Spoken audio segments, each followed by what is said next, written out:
Fit India અભિયાન અંતર્ગત પત્રકારો માટે નિઃશુલ્ક હેલ્થ ચેકઅપ કેમ્પનો શુભારંભ કરાયો। ગુજરાતના મુખ્યમંત્રી ભૂપેન્દ્રભાઈ પટેલે પત્રકારોના આરોગ્ય અને કલ્યાણને પ્રોત્સાહન આપવા માટે ફિટ મીડિયા ફિટ ઇન્ડિયા અભિયાનનો શુભારંભ કર્યો છે। અમદાવાદમાં શરૂ થયેલું આ અભિયાન ગુજરાત માહિતી અને પ્રસારણ વિભાગ અને ગુજરાત રેડક્રોસ સોસાયટી વચ્ચેના સહયોગનો ભાગ છે। આ પહેલ 15 ઓક્ટોબર 2024ના રોજ શરૂ થઈ હતી અને 19 ડિસેમ્બર 2024ના રોજ પૂર્ણ થઈ હતી, જેમાં વિવિધ જિલ્લાઓના 1532 પત્રકારોએ ભાગ લીધો।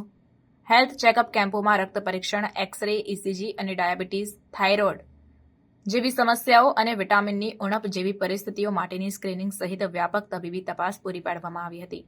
કેમ્પોએ પત્રકારોને તેમના કલ્યાણને જાળવવા માટે આરોગ્ય, માર્ગદર્શન અને જીવનશૈલી સલાહ પણ આપી।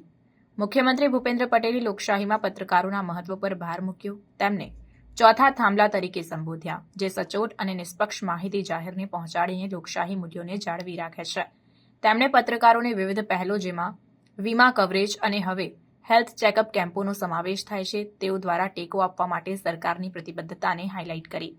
ગુજરાત રેડક્રોસ સોસાયટી આ કેમ્પોનું આયોજન કરવામાં મહત્વપૂર્ણ ભૂમિકા ભજવી છે।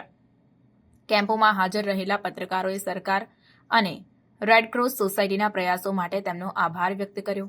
તેમણે આ પહેલની પ્રશંસા કરી, જેણે માત્ર આવશ્યક આરોગ્ય સેવાઓ પૂરી પાડી નથી, પરંતુ સમાજમાં મીડિયાની મહત્વપૂર્ણ ભૂમિકાને પણ માન્યતા આપી છે। આ અભિયાન ગુજરાત સરકાર દ્વારા જાહેર કલ્યાણ અને સારા શાસનને પ્રોત્સાહન આપવા માટેના વ્યાપક પ્રયાસનો ભાગ છે। પત્રકારોના આરોગ્યને પ્રાથમિકતા આપીને સરકારનો ઉદ્દેશ્ય એ છે કે તેઓ તેમના ફરજો અસરકારક રીતે ચાલુ રાખી શકે અને લોકશાહી પ્રક્રિયામાં યોગદાન આપી શકે।